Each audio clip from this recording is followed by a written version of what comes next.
Hi hello guys, welcome back to ಮನಸ್ಸಿನ ಕಾದಂಬರಿ ಚಾನೆಲ್ಗೆ ನಿಮ್ಗೆಲ್ಲರಿಗೂ ಕೂಡ ಸ್ವಾಗತ. ಸೊ ಫ್ರೆಂಡ್ಸ್, ಇವತ್ತಿನ ವಿಡಿಯೋ ತುಂಬಾನೇ ಇನ್ಫಾರ್ಮೇಷನ್ ಇರುವಂಥ ಒಂದು ವಿಡಿಯೋ. ಖಂಡಿತವಾಗ್ಲೂ ಎಲ್ಲರಿಗೂ ಕೂಡ ಹೆಣ್ಮಕ್ಳು ಅಂತ ಗಂಡ್ಮಕ್ಳು ಅಂತ ಅಲ್ಲ, ಸೊ ಎಲ್ಲರಿಗೂ ಕೂಡ ನಮ್ಮ ಸೌಂದರ್ಯವನ್ನು ನಾವು ಕಾಪಾಡ್ಕೋಬೇಕು ಮತ್ತು ನಮ್ಮ ಒಂದು ಆ, ಆರೋಗ್ಯವನ್ನು ಕೂಡ ಕಾಪಾಡ್ಕೋಬೇಕು ಅನ್ನೋದು ತುಂಬ ಜನರಿಗೆ ಇರುತ್ತೆ. ಸೊ ಅಂತಹ ಒಂದು ಎಲ್ಲರಿಗೂ ಕೂಡ ತುಂಬಾನೇ ಹೆಲ್ಪ್ಫುಲ್ ಆಗುವಂಥ ಒಂದು ಹೆಲ್ತಿ ಟಿಪ್ಸನ್ನು ಇವತ್ತು ನಿಮ್ಮ ಜೊತೆ ಶೇರ್ ಮಾಡ್ಕೊಳ್ತಾ ಇದ್ದೀನಿ. ಖಂಡಿತವಾಗ್ಲೂ ಕೆಲವೊಂದು ಸಲಹೆಗಳನ್ನು ನೀವು ಪಾಲಿಸಿದ್ರೆ ನಿಮ್ಮ ಲೈಫ್ ಸ್ಟೈಲ್ ಕೂಡ ತುಂಬ ಚೆನ್ನಾಗಿರುತ್ತೆ. ಪ್ರತಿನಿತ್ಯ ಬೆಳಿಗ್ಗೆ ನಿಂಬೆ ಜ್ಯೂಸ್ ಕುಡೀರಿ, ಸಕ್ಕರೆ ಇಲ್ಲದಂತೆ ಕುಡಿಯಿರಿ, ಖಾಲಿ ಹೊಟ್ಟೆಗೆ ಯಾವುದಾದರೂ ಹಣ್ಣಿನ ರಸ ಕುಡಿಯೋದು ತುಂಬಾನೇ ಒಳ್ಳೆಯದು. ಹಾಗೆ ದಿನಾಲೂ ಕೂಡ ಬೆಳಿಗ್ಗೆ ಸ್ನಾನ ಮಾಡೋದು ಆರೋಗ್ಯಕ್ಕೆ ಕೂಡ ತುಂಬಾನೇ ಒಳ್ಳೆಯದು, ದೇಹಕ್ಕೂ ಕೂಡ ಒಂದು ಆರೋಗ್ಯವನ್ನು ಕೊಡುತ್ತೆ.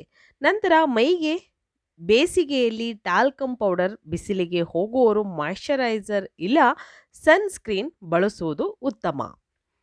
ನಿಮ್ಮ ದೇಹದ ಕಡೆ ಗಮನ ವಹಿಸಿ, ಅದಕ್ಕೆ ಸಂಬಂಧಿಸಿದ ವ್ಯಾಯಾಮಗಳನ್ನು ಕೂಡ ಮಾಡಿ. ಈ ಭಾಗವನ್ನು ನೀವು ಇಳಿಸ್ಕೊಳ್ಳಿ. ಓಕೆ ಫ್ರೆಂಡ್ಸ್, ನೀವ್ಯಾರಾದ್ರೂ ಫಸ್ಟ್ ಟೈಮ್ ನನ್ನ ಚಾನಲ್ಗೆ ವಿಸಿಟ್ ಮಾಡಿದರೆ ಪ್ಲೀಸ್ ಚಾನಲ್ನ ಸಬ್ಸ್ಕ್ರೈಬ್ ಮಾಡ್ಕೊಳ್ಳಿ, ಹಾಗೆ ಲೈಕ್ ಮಾಡಿ ಮತ್ತು ಹೆಚ್ಚೆಚ್ಚು ಶೇರ್ ಮಾಡಿ. ಫ್ರೆಂಡ್ಸ್, ದೇಹದ ತೂಕದ ಕಡೆ ಸದಾ ಗಮನವಿರಲಿ.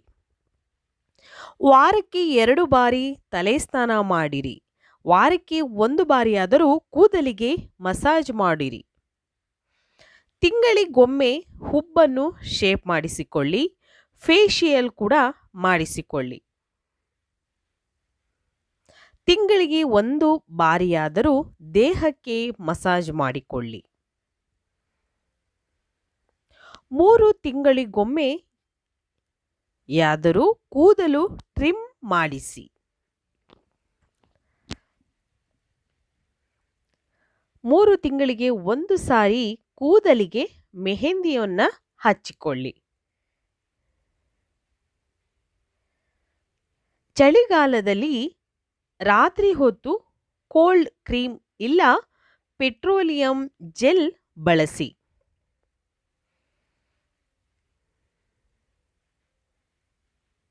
ಬಿಳಿ ಕೂದಲು ಬಹಳ ಇರುವವರು ಡೈಗಿಂತಲೂ ಮೆಹಂದಿ ಲೇಪಿಸಿಕೊಳ್ಳುವುದು ಉತ್ತಮ. ದಿನವೂ 1/4 ಗಂಟೆ ವ್ಯಾಯಾಮಕ್ಕಾಗಿ ಮೀಸಲಿಡಿ. ಇಲ್ಲಿ ಪ್ರತಿನಿತ್ಯ ಇಲ್ಲ ಅನ್ನೋದಾದರೆ ಪ್ರತಿನಿತ್ಯ 2 ಕಿಲೋಮೀಟರ್ ದೂರ ನಡೆಯುವ ಅಭ್ಯಾಸ ಮಾಡಿಕೊಳ್ಳಿ.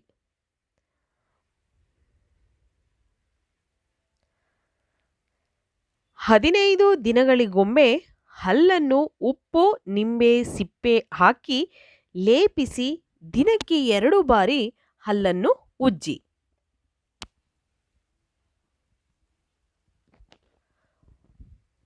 ಊಟದ ಮೇಲೆ ಗಮನ ವಹಿಸಿ. ದಪ್ಪವಾಗಿರುವವರು ಕರಗಿಸಲು ಅನ್ನ, ತುಪ್ಪ, ಕೊಬ್ಬಿನ ಪದಾರ್ಥಗಳನ್ನು, ಕರೆದ ತಿಂಡಿಗಳನ್ನು ಅತಿಯಾಗಿ ಬಳಸಬೇಡಿ.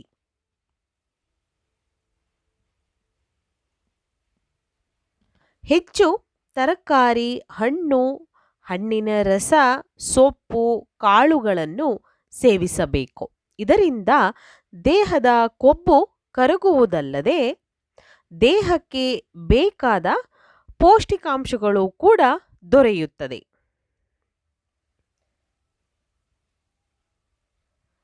ಮೇಲಿದ್ದಾಗ ನಿಮ್ಮ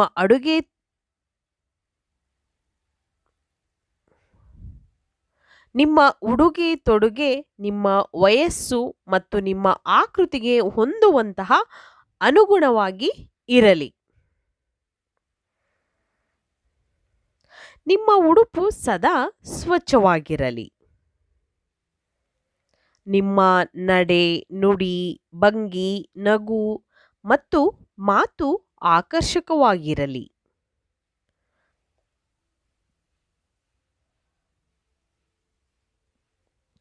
ನಡೆಯುವಾಗ ಹೆಚ್ಚು ತಲೆ, ಬೆನ್ನು ಬಾಗಿಸುವುದು, ಹೊಟ್ಟೆ ಮುಂದಕ್ಕೆ ಬಾಯಿ ಚಾಚಿ ನಡೆಯುವುದು ಇವುಗಳನ್ನು ತಪ್ಪಿಸಿ ನೀಳವಾಗಿ ಸ್ವಲ್ಪ ವಯ್ಯಾರದಿಂದ ನಡೆಯಬೇಕು. ಮೇಕಪ್ ಮತ್ತು ಮೇಕಪ್ ಸಾಮಗ್ರಿಗಳು, ಲಿಪ್ಸ್ಟಿಕ್ ಇಂತಹ ವಸ್ತುಗಳ ಉಪಯೋಗ ಅಧಿಕವಾಗಿ ಬೇಡ.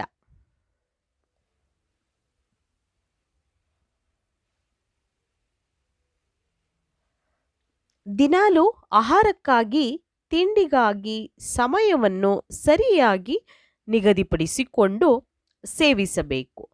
ಪ್ರತಿನಿತ್ಯ ಬೇರೆ ಬೇರೆ ವೇಳೆಯಲ್ಲಿ ತಿನ್ನಬಾರದು.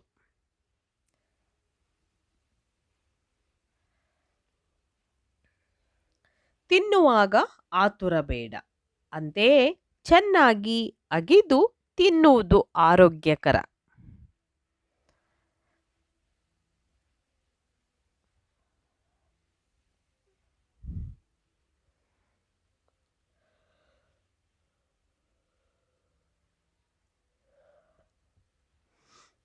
ಸ್ಥೂಲಕಾಯದ ಮೈ ಇರುವವರು ಇನ್ನಷ್ಟು ಎತ್ತರವಾಗಿ ಕಾಣುವಂತಹ ಉಡುಪುಗಳನ್ನು ಧರಿಸಿ.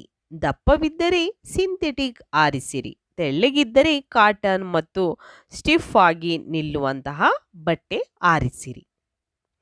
ಮುಖಕ್ಕೆ ಸೋಪಿನ ಬದಲು ಕಡಲೆ ಹಿಟ್ಟಿಗೆ ತುಟ್ಟು ನಿಂಬೆ ರಸ ಬೆರೆಸಿ ಹಚ್ಚುವುದರಿಂದ ಅನವಶ್ಯಕ ರೋಮಗಳು ನಾಶವಾಗುತ್ತದೆ. ತ್ವಚೆಯು ಸುಂದರವಾಗುತ್ತದೆ.